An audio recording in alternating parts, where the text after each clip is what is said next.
2022년 군무원 문제를 통해서 여러분들이 내년 군무원 시험이나 군무원 시험을 또 응용한 국가직이나 지방직 이런 문제들을 어떻게 대비할지에 대해서 살펴보도록 하겠습니다. 일단은 올해 군무원 문제를 이렇게 보시면 작년에부터 이제 군무원 문제가 공개됐었거든요. 그래서 문제가 다른 국가직, 지방직에 비해서 깔끔해요. 좀 단순하다는 얘기죠. 애매한 문제가 없어요. 문제를 보시면. 그래서 과거에 나왔던 국가직이든 지방직이든 이런 교직 문제에 비해서 문제는 상당히 좀 단순하다 이렇게 볼 수 있어요. 그렇지만 응시율이 높지가 않죠. 과거에 비해서 응시율이 높지 않고 또 뽑는 인원도 채용 인원도 많이 늘어났어요. 과거에 비해서. 그러다 보니까 문제 난이도도 동반 하락을 하게 된 거죠. 그래서 이제 보통 커트라인이 올해나 작년 비슷한데 73점에서 78점 정도 되더라고요. 그래서 이제 국방부라든가 아니면은 지금 78점 정도 나오는 거고, 지금 현재 육군이 좀 낮았었어요. 그래서 시험에서 보면은 어차피 같은 문제를 이제 보는 거지만 경쟁률 이런 거에 따라서 커트라인 차이가 약간 있게 되겠죠. 그래서 이제 실제 보면은 국가직, 지방직, 계례직 이런 문제에서 나왔던 문제인데 좀 난이도가 좀 더 약하죠. 낮은 문제들이 나왔는데 불구하고 커트라인이 이렇다는 얘기는 사실 이제는 군무원만 준비하는 학생들이 또 꽤 있어요. 또 군무원을 좀 약간 안 보는 학생들도 있고 그렇기 때문에 커트라인이 경선되지 않았나 생각을 해요. 그럼 여러분들이 어차피 이런 국가직, 지방직, 교직 문제들은 이미 다 기출집에 있기 때문에 그런 문제를 통해서 여러분들이 기본 개념을 정리하시고요. 그런 다음에는 기출 문제를 계속 반복하셔서 여러분들 걸로 만들면 군무원 시험 내년에도 있을 텐데 그 시험에 좋은 성적을 거둘 수 있을 거예요. 자, 그러면은 이제 문제 하나하나를 보면서 어떻게 대비할지에 대해서 설명을 드리도록 하겠습니다. 자, 1번을 보면은 이제 지금 이진수인데 1회 보수를 16진수로 변하는 거잖아요. 근데 보수를 취한다라고 해서 무조건 다 음수는 아니라 있었죠. 그래서 음수일 때만 이제는 1회 보수를 취한다라고 했었어요. 근데 맨 앞 비트가, 첫 비트가 1이면은 음수가 되는 거고, 그 다음에 0이면은 양수가 된다라고 했었죠. 그렇기 때문에 이제는 음수를 표현한 방법이 1회 보수, 2회 보수, 부와 절대치가 있는데 지금 현재 얘가 음수기 때문에 1회 보수로 바꿀 수 있는 거예요. 1회 보수 바꿀 때 보면은 이런 0으로 0은 1로 바꾸지 않습니까? 그러면은 0, 0, 1, 0, 1, 0, 1이 되겠죠? 그럼 이거를 이제는 16진수 바꾸는 거니까 2의 4승이라 했었어요. 16진수. 그러면 2진수 대비트죠. 근데 주요할 건 여기서 뒤에서부터 가야 돼요. 뒤에서 이렇게. 그래서 소점 있다라고 생각하고 고정 소점 표현 방법이니까 그러면 1, 2니까 2가 되는 거고요. 그 다음에 1, 2, 4, 8, 이제 10이잖아요. 12가 13이지 않습니까? C 다음에 D가 되겠죠. 그래서 16진수라는 거는 1, 2 똑같이 0부터 시작하죠. 0부터 0, 1, 2 9까지는 그대로 쓰고 10일 때는 A, 11일 때는 B, 12일 때는 C, 13일 때 지금 13이지 않습니까? 13? D가 되겠죠? 그쪽에서는 15면은 F가 되는 거죠. 15. 그래서 1 더하기 1, 2, 4, 8이니까 13이죠. 13. 13은 이제는 D가 되는 거죠. D가. 자, 이렇게 하시면 되겠어요. 그래서 이제 1회 보수를 치열하게 쓸 때 여러분들 양수일 때는 그대로 쓰는 거예요. 2회 보수 마찬가지로 음수일 때만 1회 보수, 2회 보수 바꾼다는 거 주의하시고 그 다음에 심준수 변화라는 거, 진법 변화는 시험에서 여러 번 나왔으니까 여러분들이 푸실 수 있을 거예요. 자, 2번도 보면은 이렇게 어려운 문제가 아니죠. 조합 논리로 순서 논리로인데 구분을 한 거지 않습니까? 그래서 조합 논리로는 현재 입력값에 의해서만 출력값을 결정되죠. 다시 말해서 조합 논리로는 이 기억 기능이 없죠. 기억 기능이. 자, 2번 순차 논리로는 현재 입력값과 지정된 값에 의해서 출력값. 지정된 값은 플립했었죠. 플립플로. 한 비트 기억소자. 3번은 디코드와 인코드는 조합 논리로 구성하는 것이 일반적이다. 그렇죠. 인코드나 디코드는 다 조합 논리로에 포함되죠. 4번 멀티플렉스, 디멀티플렉스는 아니죠. 조합 논리로가 되죠. 그래서 이런 문제는 이미 나왔어요, 여러분. 그래서 조합 논리 종류에 이렇게 쭉 있고 얘들을 기억하면 좋죠. 얘들 빼 나머지가 순서 논리로다. 그래서 가감승제, 가상기, 가감승제가 있고요. 감상기전, 가감승제하고 디코드, 인코더 서로 상호관계 있죠. 이가 상호관계 있고 둘이가. 그래서 이거 비교하는 시험에서 여러 번 나왔었어요. 자, 그래서 이제 종류를 이제 물어보고 그래서 보기를 보더라도요 이렇게 깊게 들어가고 그다음에 이렇게 꼬지를 않았어요 문제를. 근데 커트라인은 좀 낮은 편이죠 생각보다. 그리고 이제 다른 과목이 있기 때문에 또 정보보호라든가 또 국어를 또 보지 않습니까? 그래서 그런 게 좀 어렵게 나오면 커트라인이 좀 내려갈 수가 있겠죠. 자, 이 문제도 보면은 시언어에서 포문인데 포문의 형식을 물어보는 거예요. 여기가 초기치라고 있는 거예요. 초기치. 이 초기치인데, 초기치. 그 다음에 이게 조건식인데, 최종치라고 해요. 최종치. 최종 이럴 때 나오는 거니까. 그 다음에 여기를 후처리식인데, 증감치. 증가하든가 감도든가. 그래서 이렇게 증감치. 이런 말도 쓰죠. 초기치. 그럼 지금 0부터, 지금 보면은, 구하고자 하는 게 1부터 n까지의 합이에요. 0부터 n까지. 0부터 n까지, n을 포함하는 거니까 지금 초기치, 최종치 좋아요. 증감치도 좋은데 n을 포함한다고 했으니까 여기 이퀄 들어가야 되죠. 포함하는 합을 고르는 거니까. 그래서 답이 3번이 되는 거고요. 이건 단순한 형식을 물어보기 때문에 상당히 간단한 문제라고 볼 수 있죠. 근데 이런 뒤에 가서 좀 보겠지만 군문 문제에서 파이썬 문제 나왔는데 그 문제가 어려웠었죠. 그 다음에 정보보호 관련된 거 하나 나왔었고 그 두 개 빼고는 상당히 단순했다라고 볼 수 있어요. 문제가. 그러니까 작년 문제도 올해 문제하고 비슷했었어요. 작년 문제도 이제는 퀴즈집에 들어있는데 그거는 나중에 또 기회가 되면 풀어드릴게요. 자, 4번 보면요. 자바인데 자바는 보면은 우리가 시험에서는 매번 나오진 않지만 가끔 나오는 문제 중에 하나예요. 그래서 컴파일 오류를 일으키는 잘못된 코드는 그래서 이게 해설인 거고요. 해설을 이제 보기 전에 이 문제를 풀 때 우리가 이 new라는 거는 메모리 할당자라고 하죠. 네. 그 다음에 여기 CI 이렇게 가로 함수니까 얘가 클래스 지정자 클래스 생성자라고 그래요. 클래스 생성자라고 그러고 그 다음에 얘는 객체 이름이죠. i는 객체 이름. 그 다음에 요 대문자 i는 클래스 지정자 이렇게 불러요. 부르기는. 자, 그럼 중요한 건 뭐냐면 여기서 이제 클래스 생성자 부분이 하위해야 되는 거. 하위. 동동한 입장이든가 이거 CI 관계 없거든요. CC 관계 없어요. 동동한 관계이든가 이쪽이 하위다. 하위 클래스. 이쪽이 i가 i 쪽 이쪽. 이쪽이 이제 상위 클래스여야 돼요. 이쪽이 이제 이렇게 오는 애들이 상위 클래스.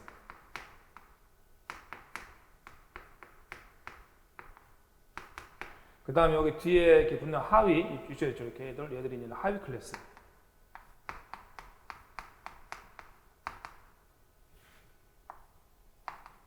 이런 관계에 있어야만 되는 거죠. 이런 관계.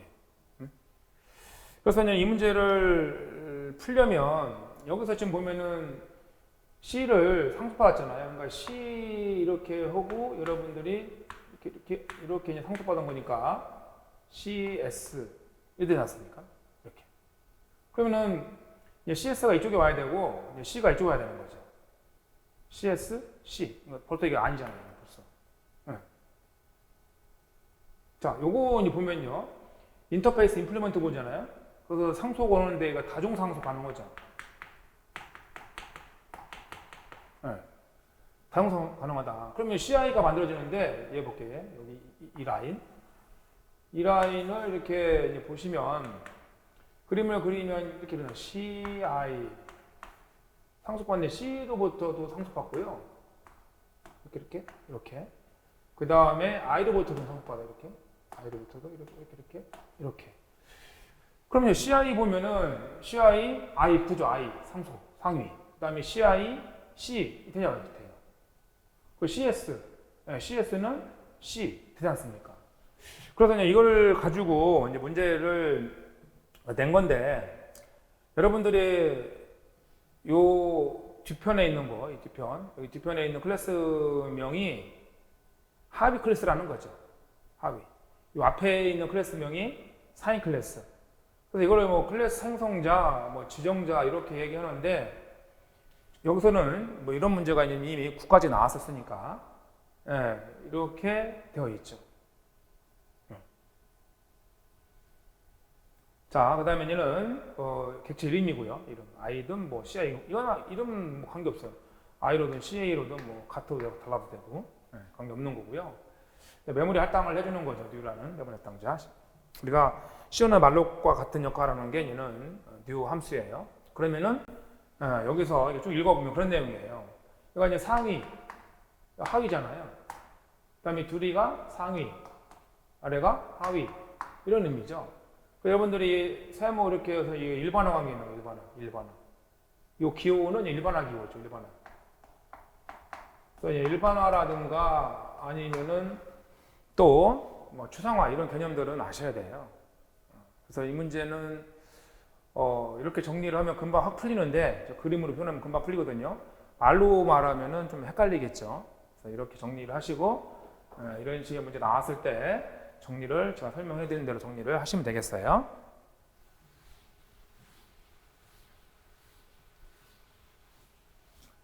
자, 5번은 무선N에서 가장 전송 속도가 느린 거. 그래서 제가 이제 이론 시간에도 이렇게 했었죠. 뭐 BHNI 이런 식으로. 그럼 이 순서대로 B가 여기 11Mbps고요. 그 다음에 여기가 54Mbps. G는 같죠? 같은 속도니까. 예를 들면은 54Mbps가 되고, 그 다음에 N이 600Mbps 빠르죠. 그 다음에 여기 N은 또 이거 다중 안테나.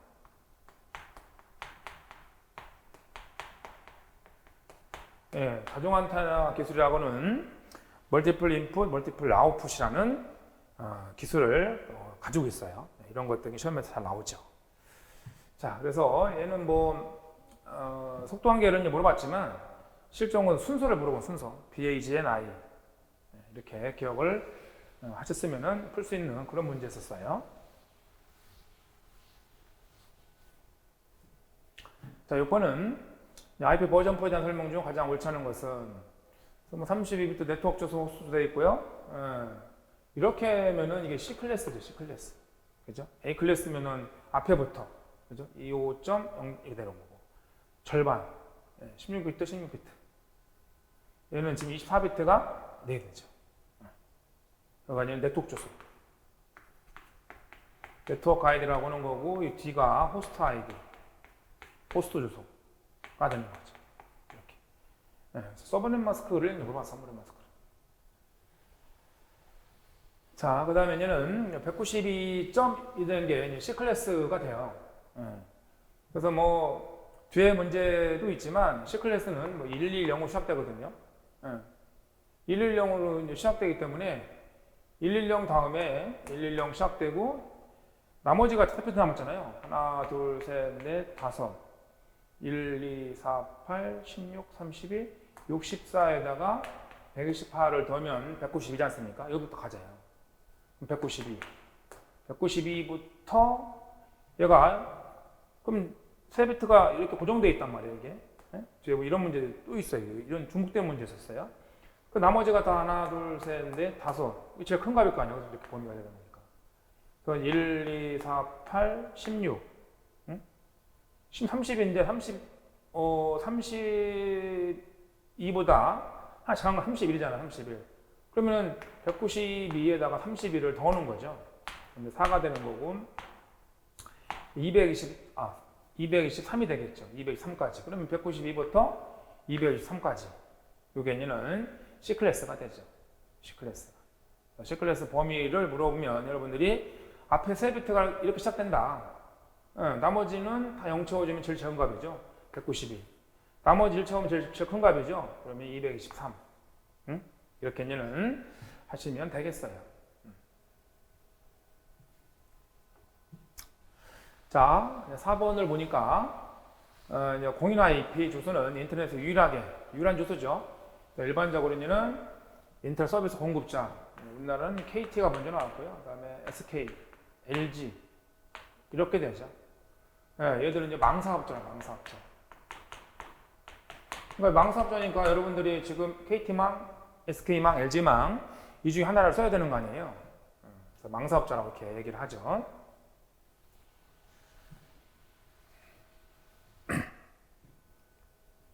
자, 7번. 이 문제가 어려웠던 거예요. 영어 문제 중에서. 그래서 이걸 알고 맞힌 학생은 많이 없었을 것 같아요.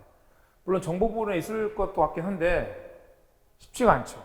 K 임명성이 뭐냐면 데이터 집합의 같은 집합, 같은 값이 K개 이상 이게 임명석인데 같은 값이 K개 이상 이렇게 하면 있어야 되거든요.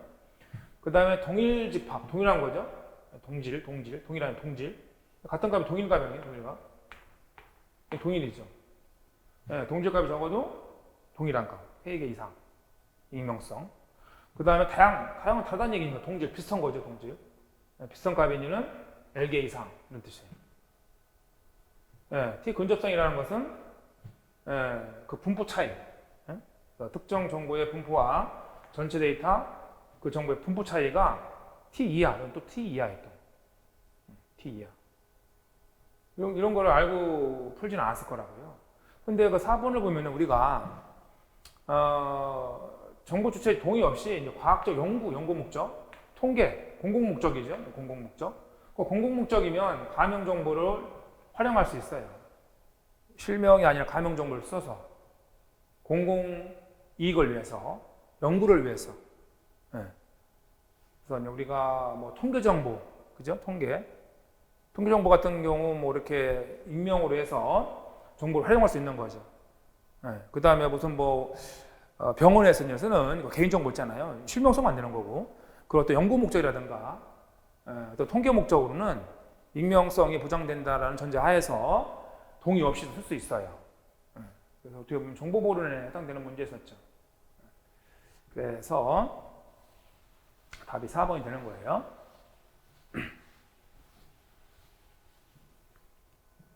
자, 8번. 그 디자인 패턴인데, 그 디자인 패턴은 이게 설계 이제 스타일이야, 스타일. 그 스타일이라고 보시면 돼요. 설계 스타일. 설계 스타일. 이렇게 생각을 하시면 되겠는데, 그 생성 패턴이라든가 구조 패턴, 행위 패턴이 3개로 나눠지고요. 자, 이번 각각에 대한 소프트웨어 모듈이나 기능 간의 설계 또는 해결책 간의 공통 요소를 재사용 목적이 있죠. 그렇지만 3번처럼 이렇게 바로 전환은 안 돼요. 우리가 이런 뭐 생성 패턴이라든가 구조 패턴을 쓴다라고 해서 이 소스가 이제는 원식 코드죠, 원식 코드.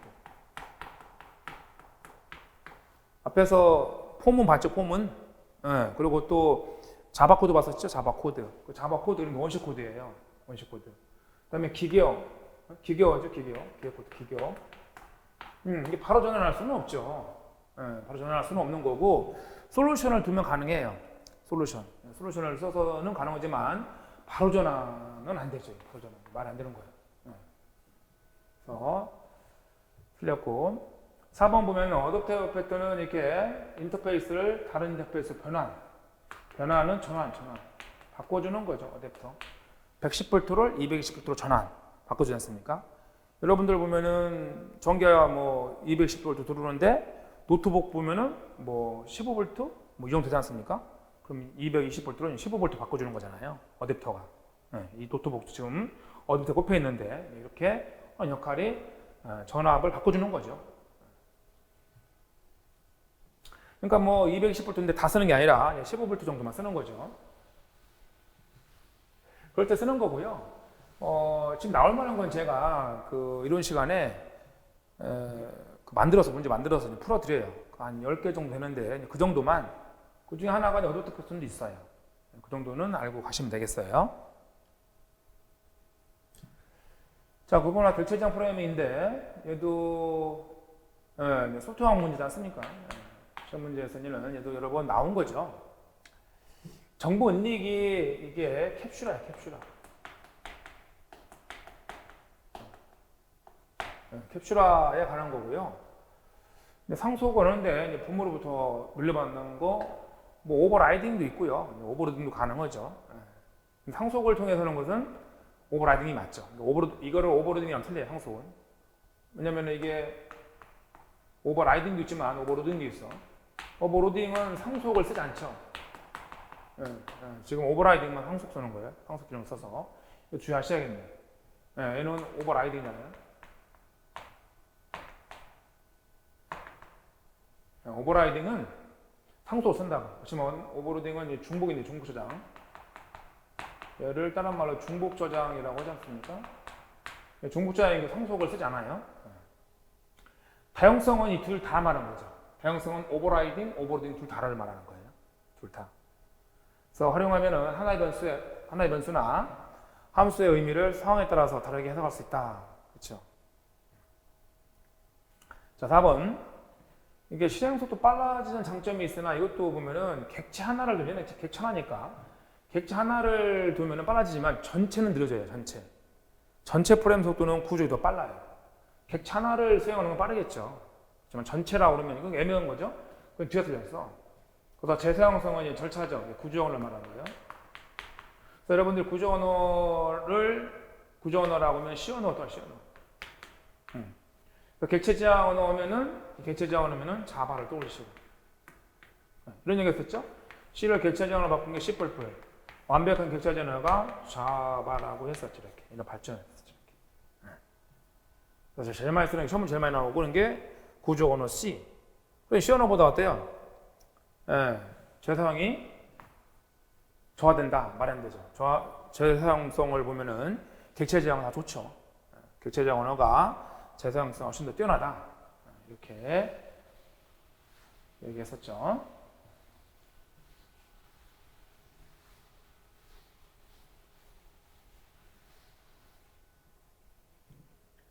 자, 10번 보면 다음 중 DBMS의 필수 기능, 이것도 뭐 여러 번 나온 거고요.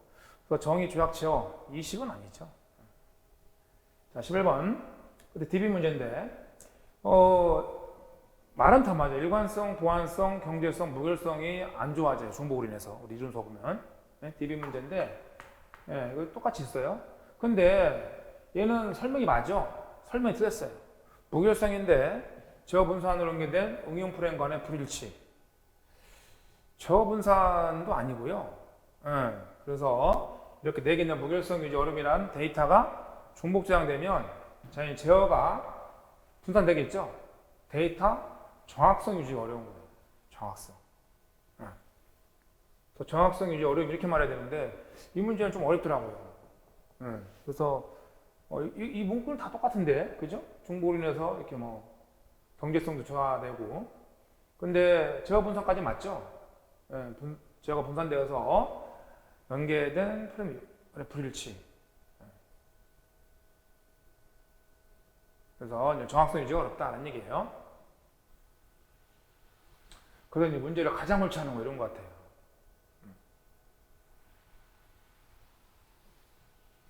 이게 여기서 데이터의 정확성인데 이게 보면 이거 불일치하면은 정확성 위배되는 거 아닙니까? 라고 생각할 수 있어야 되는데 응용 프레임들 간의 불일치잖아요. 응용 프레임들 간에. 네트워크상 응용 프레임들 간의 불일치. 그게 아니라 데이터 정확성 유지가 어려운 거예요. 데이터. 응용 프레임은 이제 명령어들, 명령어들. 데이터라는 것은 표현탄자가 있었고. 그래서 응용 프레임 그 자체에 대한 불일치가 아니에요. 데이터 명확성이 정확성에 위배되는 거지.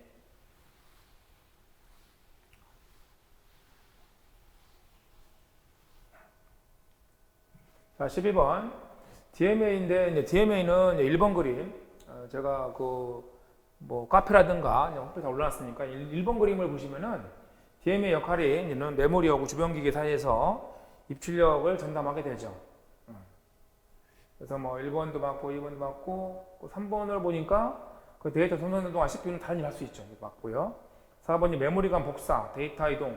이거 하려는 거 아니야 지금? 메모리 간의 복사라든가 이동. 이거 하려는 거죠. 뭐 없이? CPU 간섭 없이. 그죠? CPU 간섭 없이 메모리하고 주변 기기 간에 데이터 전송, 복사 뭐 이런 걸 하려는 거죠. 쓸 수 있는 한계가 있다. 말이 안 되죠. 자, 13번. HTTP는 하이퍼텍스트 프로토콜이죠. 그러니까 웹상에서, 인터넷상에서 텍스트 문서뿐만 아니라 뭐 이미지, 동영상 이런 것 등을 전달하기 위한 지금 네트워크층에게 응용층이죠. 응용층. 그래서 인터넷 뭐 처음 보이는 인터넷 처음에 첫 챕터에 있는 그림이에요. 제가 이제 국가직 혜택강 할 때는 그 그림 보여드렸는데 그걸 보셔도 되고. 그래서 응용계층이 있지 않습니까? 그래서 그것도 그 그림에서 많이 나왔던 건데 또 나온 거예요 지금. 그래서 나머지는 뭐 일반적인 내용이죠. 그래서 하이퍼텍스트라는 의미가 단지 텍스트뿐만 아니라 뭐 이미지, 오디오, 동영상 이런 정보를 이제는 전송할 수 있는 이런 프로토콜이 HTTP라는 프로토콜이죠. 물론 이제 URL은 이게 이제는 유니폼 리소스 로케이트가 되는 거니까 위치. 로케이트 위치.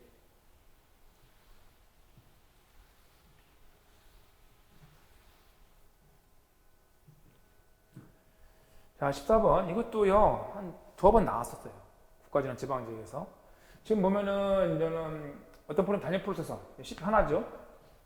단일 프로세서라는 얘기는 이제 CPU가 1개, 이런 뜻일 때. 근데 지금 CPU를 4개 쓰잖아요. CPU가 4개. 4개 썼을 때. 그럼 이렇게 그림을 그려보면은, 지금 100초인데, 이 프로는 40이에요. 40초. 그러니까 40%가 있고 나머지 60%인데 얘를 지금 어때요? 이 40%는 이제 순차 수행이잖아. 순차 수행. 나머지 병렬이고. 그럼 이 부분은 못 건드리잖아요. 40%인데 40초. 그럼 나머지 60초겠네. 60초. 이 60초 부분을 4개의 프로세스로 나누면 나누면 될 거 아니에요. 그럼 60을 4로 나누면 15 될 거 아니에요. 15씩. 15씩 여기 15 있을 거 아니에요. 이렇게 15. 그럼 15씩 동시에 세워놔요. 동시에 15 4개니까 그럼 CPU 4개가 동시에 15초 쓰는 거니까 어때요?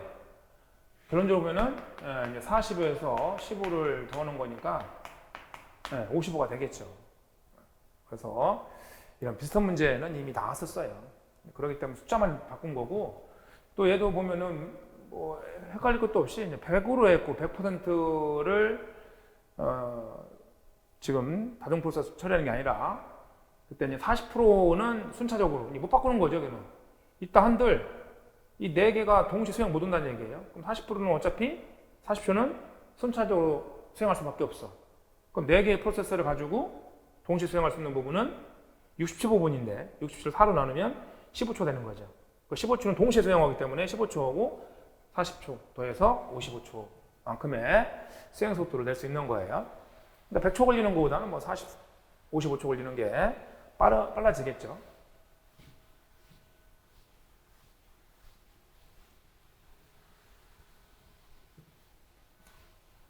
자, 다음 캐시 메모리인데요.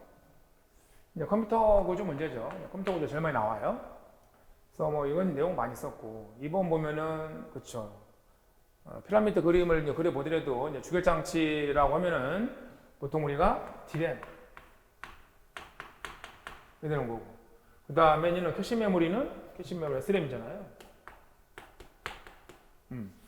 그 주결 장치에 비해서 이제 용량은 적으나 속도는 빠르죠. 맞고요. 멀티코어 프로세서에서 프로세서는 누척이지만 CPU예요.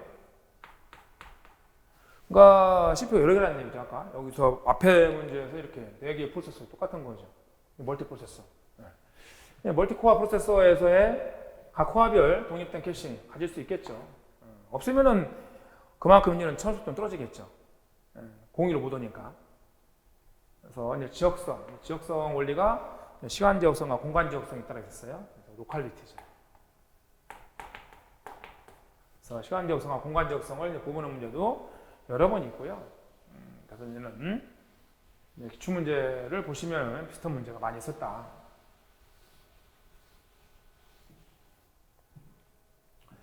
자, 16번. 다중 프로그램 환경. 다중 프로그램 환경이라는 거는 1번 그림에서 메인 메모리에 하나가 아니라 여러 개, N개 프로그램을 적재해 놓고 수행시키는 걸 말하는 거죠. 개인용 컴퓨터 다중 프로그램 가능한 거예요. 여러 개 프로그램을 여러분들이 올 수 있는 거고. 제가 이론 시간에 이런 얘기 했었죠. 여러분, 윈도우 XP 쓴다라면 XP는 이론적으로 80개 창을 열 수 있다고 했었어요. 그게 다중 프로그램 환경이죠. 그래서 일련의 프로세서들이, 이제 프로세서는 프로그램이에요, 이거 아까 프로세스는 달라요. 앞에서도 했지만 이렇게 프로세스는 프로그램 플러스 PCB 이랬었죠. 이렇게. 프로세서라는 것은 프로그램에다가 상태 정보. 여기서 이 프로세서는 우리가 보통 CPU라고 말하는 거예요. 개인용 컴퓨터 CPU. 중대형 컴퓨터는 프로세서. 처리기 나오는 거죠. 자, 이런 관계를 구분하셔야 돼요. 자, 일련 프로세스는 서로 다른, 서로가 가진 자원을 무한정 기다리며 더 이상 진행할 수 없는 상태, 더 이상 진행할 수 없는 상태 데드락이죠. 데드락. 그래서 데드락 정의도 여러분 나왔었고요.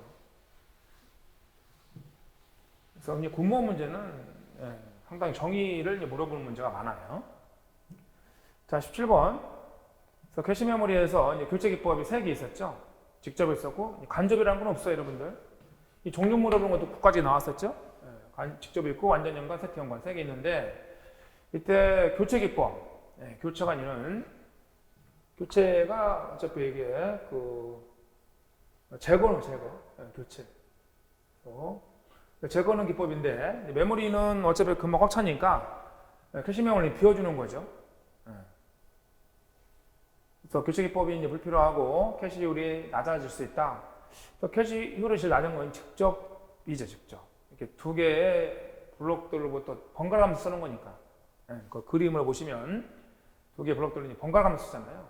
그래서 다달노트 제가 카페나 이렇게 무료 강의 올려놨으니까 그거 보시면 되겠어요. 그것만 여러분들이 기본적인 개념이 좀 있으면 그 달달노트만 보시더라도 그 이론서의 한 10분의 1 정도 분량을 줄여놓은 거니까 10분의 1 분량 줄여놓은 거기 때문에 기본적인 개념을 재정립하는데 큰 도움이 될 거예요. 그래서 달달노트 꼭 보시면 되겠어요.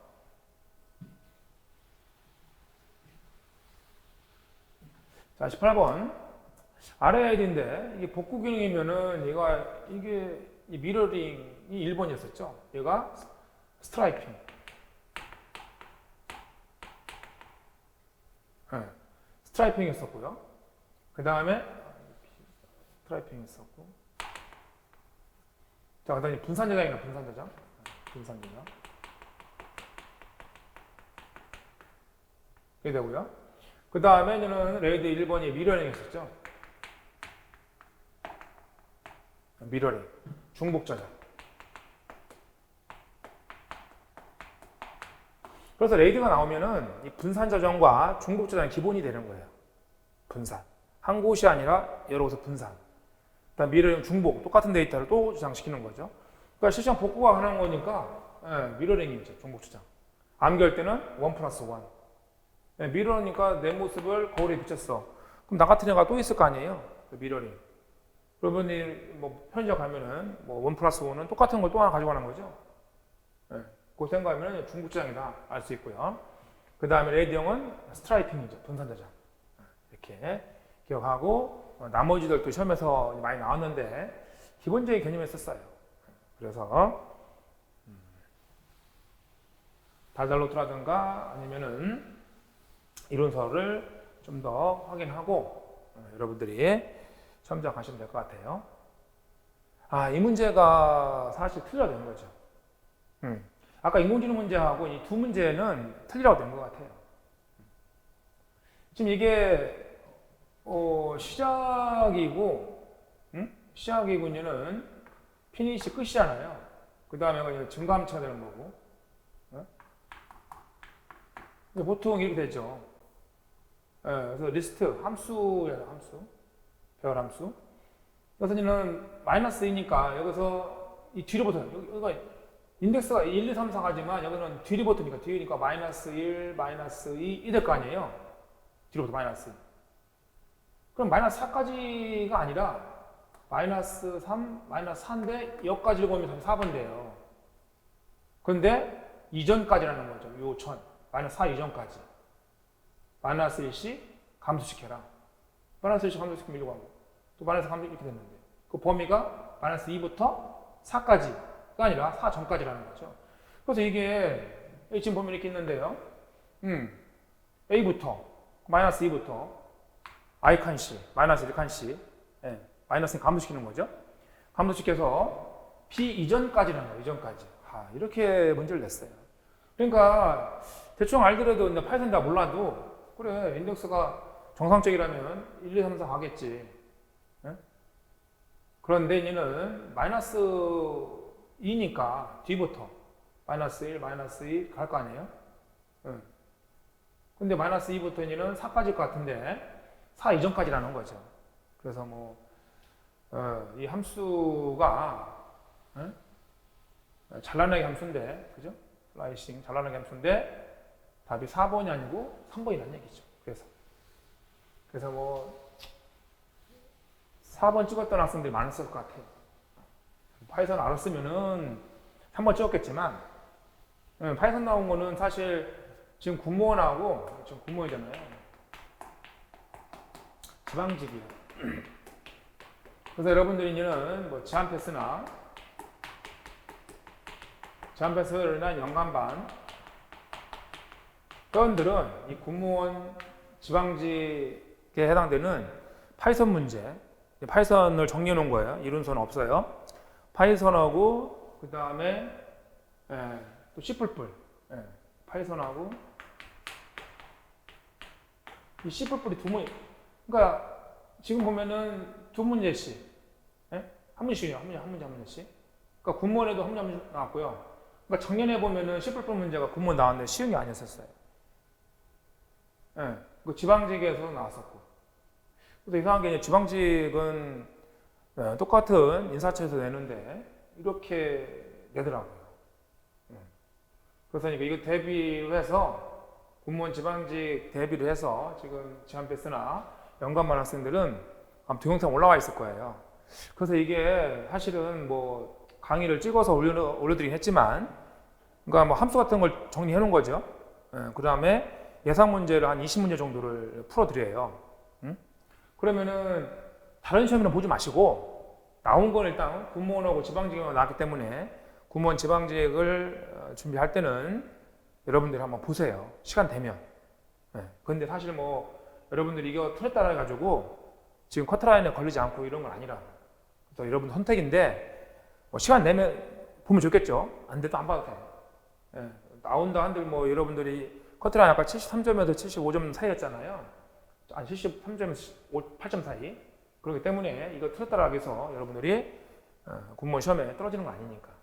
그래서 일단은 파일하고 동영상 파일하고 강의는 찍어놨어요. 자료도 있고 블로그를 올려놨으니까 지한패스 회원이나 연간반 학생들은 볼 수 있다는 얘기예요.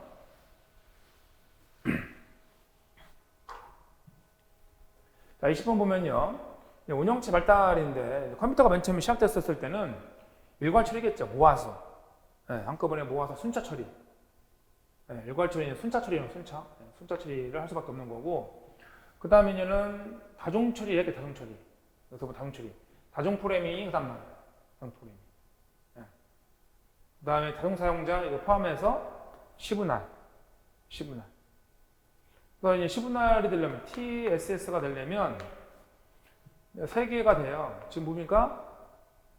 멀티 프로그래밍. 멀티 프로그램 돼야 되고.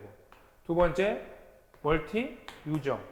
세 번째가 대화식이라고, 대화식. 10분할이 되려면 멀티 프로그래밍, 멀티 유저, 대화식 이랬잖아요. 이렇게 발전한다.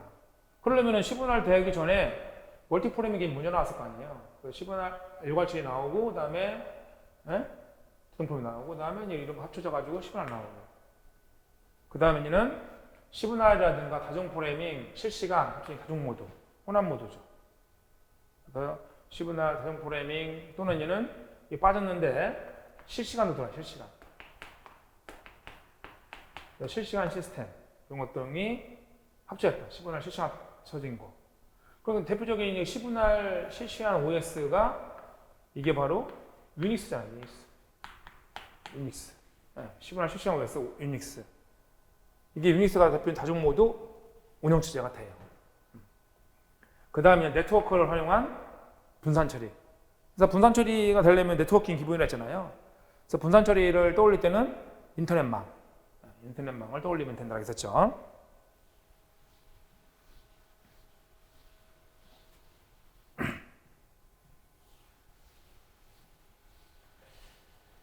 자, 21번은요, OS 문제인데, 지금 이런 문제는 많이 나와서, 지금 OK잖아, OK를 퍼스트 핏. 여기 못 들어가게 유도를 하겠죠. 여기에 퍼스트 핏. 자, 그 다음에는 최저. 베스트 핏은 오케이 들어갔죠. 베스트 핏. 여기. 그 다음에 최악은 가장 큰 공간이죠. 가장 큰 공간은 여기. 그래서 2, 4, 5. 2, 4, 5. 이 되겠죠. 2, 4, 5.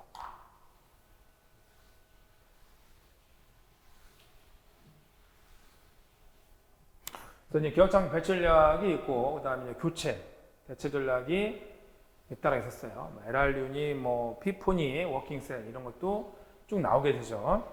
교체 얘기지만 지금 여러분들이 제 이론 수업을 들었든 안 들었든 달달로트는 그냥 시중에 있는 이론서를 압축해 놓은 거라 보시면 돼요. 그것도 계층적으로 마인드맵 형식으로 되어 있기 때문에 여러분들이 보시는데 정리하는데 그 많은 책이 없을 거예요. 그 정리를 하려도 많은 강의 경력과 노하우가 있지 않으면은 정리를 이렇게 할 수가 없어요, 여러분들. 여러분들 위해서 지금 계속 찍고 있으니까 달달노트 여러분들 꼭 확인하세요. 자, 22번요. 이제 회선 교환 방식이 있고 패킷 교환 방식 있지 않습니까? 이제 회선 교환 방식을 떠올릴 때는 기존 KT 전화망을 떠올리면 된다. 그래서 40년, 50년 전부터 써왔던 KT 전화망 있죠? 그게 회선 교환 방식이에요. 그래서 경로 설정하는 데는 오래 걸리겠지만 일단은 그쵸, 설정하는 데 오래 걸리죠. 근데 처리 일단 설정이 되고 연결만 되면 연결만 되면 어때요? 계속 여러분들이 통신할 수 있잖아요. 통화할 수 있잖아요. 그래서 전화망을 떠올리시면 돼요. 과거에 이제 KT 전화망. 그래서 이번 보면 첫 속도가 다른 통신기관의 소통할 수 있죠. 그래서 음성, 동영상, 실시간이 5대는 미디어 전송에 적합하다. 그래서 4번 보면 경로가 설정되면 사용자에게 고정된 맞죠. 그런데 2번 틀렸네요, 그죠? 2번은 패킷 교환망이에요, 패킷 교환망. 축적후 교환망 중에서 이제 패킷 교환망을 설명하고 있는 거네요. 2번을 보면은 최소 다른 통신기기 간의 정보를 전송할 수 있다. 그래서 송수인식 간의 통신기기가 처리 속도가 같아야 되는 거죠. 여러분들 전화기를 쓰면 똑같은 전화기를 써야 나하고 이제 부산에 사는 친구하고 통신할 수 있는 거, 전화할 수 있는 거 아니에요. 그냥 그런 거기 때문에 처리 속도가 동일해야 되는 거죠. 그래서 회선 교환 방식은 통신 개시 전에 송수인식 간에 회선을 직접 연결하죠. 또 통신이라는 방식으로 접속에는 긴 시간이 소요돼요. 왜냐면 내가 부산 사는 친구하고 통신을 하고 싶은데, 전화하고 싶은데 부산 사는 친구가 다른 친구와 통화를 하고 있다. 그럼 못 오는 거죠. 또 연결만 되면 어때요? 저용선처럼. 내가 1시간, 2시간이든 하루 종일 통신한다라고 해서 방해받지는 않죠. 그래서 실시간 전송 가능하다고 했었어요. 그러려면 이제는 처리 속도가 동일해야 돼요. 어차피 동기 방식이니까.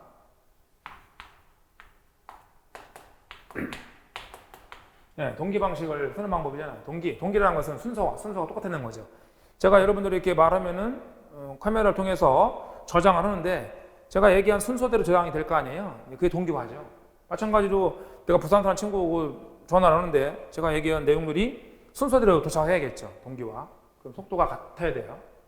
달라서는 안 되죠. 그래서 이제 2번이 틀리는 거예요. 그래서 이제 2번은 축적 교환, 패킷 교환이라든가 메시지 교환 방식 이런 거와 관계 있다는 거예요. 자, 23번. 네, 이 앞에서 이제 냈던 거 비슷한 건데 지금 보면은 가장 왼쪽 두 비트가 이제 일령이 P클래스 맞아요. 중형, 뭐 기관이라든가 기업에서 많이 쓰고요. 이게 128에서 191이면 B클래스.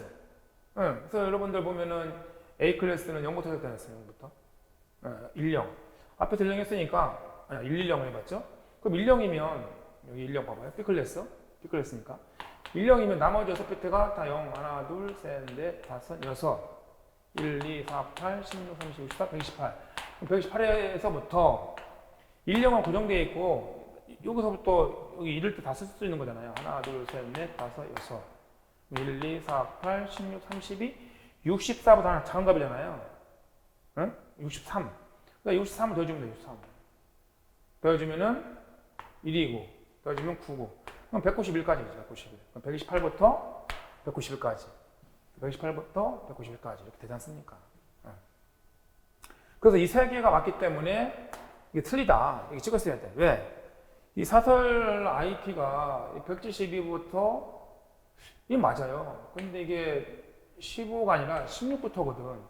이걸 알고 찍을 사람이 몇 명이나 되겠어요? 이게 16부터지 않습니까? 지금 보면 여기 A 클래스는 109을 시작했죠. 109 하나. 그 다음에 B 클래스 16개라는 이유가 31부터 16까지 16도 되고 31도 되니까 16개. 그죠? 보면 16에서부터 31까지. 그 다음에 얘는 지금은 여기 있지 않습니까? 0부터 255까지. 이러니까 256개를 쓴다라고 하는 거죠. 그래서 보통 우리가 과거에 보면 A 클래스는 10으로 시작되고 B 클래스는 172, C 클래스는 192가 바로 얘는 사설 IP다. 이렇게 암기했는데 여기서 얘는 15로 했기 때문에 이게 쉽지 않았었죠. 이 문제도. 응? 그럼 앞에가 맞기 때문에 T가 틀리다. 이렇게 해서 답을 찍었어야 돼요.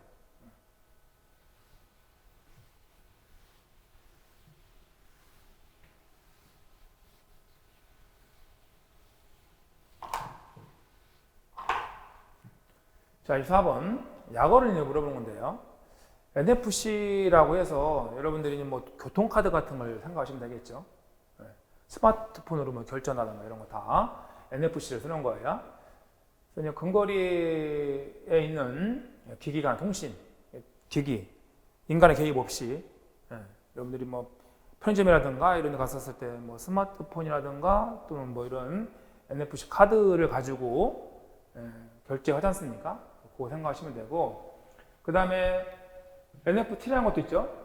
이게 난 펀드가 아니라 얘가 난 펀저블이 되는 거죠. 이게 대체물인데 우리말로. 그러니까 대체가 불가능이라는 얘기죠. 자금이 불가능한 게 아니라 자금이란 말입니다. 자금이 불가능한 게 아니라 대체 불가능한 토큰이 되는 거죠. 대체 불가능한 토큰. 그래서 이제 블록체인 기술을 이용한 거고요. 블록체인 기술을 이용한 가상자산, 가상화폐. 그래서 뭐 비트코인, 뭐 그다음에 또 이런 뭐 이더리움, 뭐 이런 거 있지 않습니까? 그런 거가 해당되는 거고. 근데만 쓰이는 게 아니라 고유한 인식값이 있어서 다른 것으로 대체하거나 복제할 수가 없다. 그래서 보통 미술품 같은 거, 그다음에 무슨 뭐 여러분들 인터넷상에 떠돌아다니는 이미지 같은 거 이런 것들도 다 이런 NFT 방법을 써서 정품과 뭐 모조품 이렇게 구분을 하죠. 그때 쓰는 게 NFT 기술이에요. 그 다음에 OTP는 일회성 비밀번호죠. 일회성. 여러분들은 인터넷상 전자상 거래할 때 내가 인터넷망을 통해서 뭔가 물건을 산다라고 할 때는 OTP가 필요하죠. 그때 일회용 비밀번호 원타임 패스워드고요. OTT 대표적인 여러분들 넷플릭스라든가 뭐 왓챠 이런 거 있죠. 또 여러분들 지금 동영상으로 제 강의를 보고 있으면 이것도 마찬가지로 OTT예요. 인터넷망을 통해 가지고 뭐 영화, 교육 이런 것들 미디어 콘텐츠 등을 제공하는 서비스가 되는 거니까 지금 제 강의들 중에 OTT에 해당되는 거죠.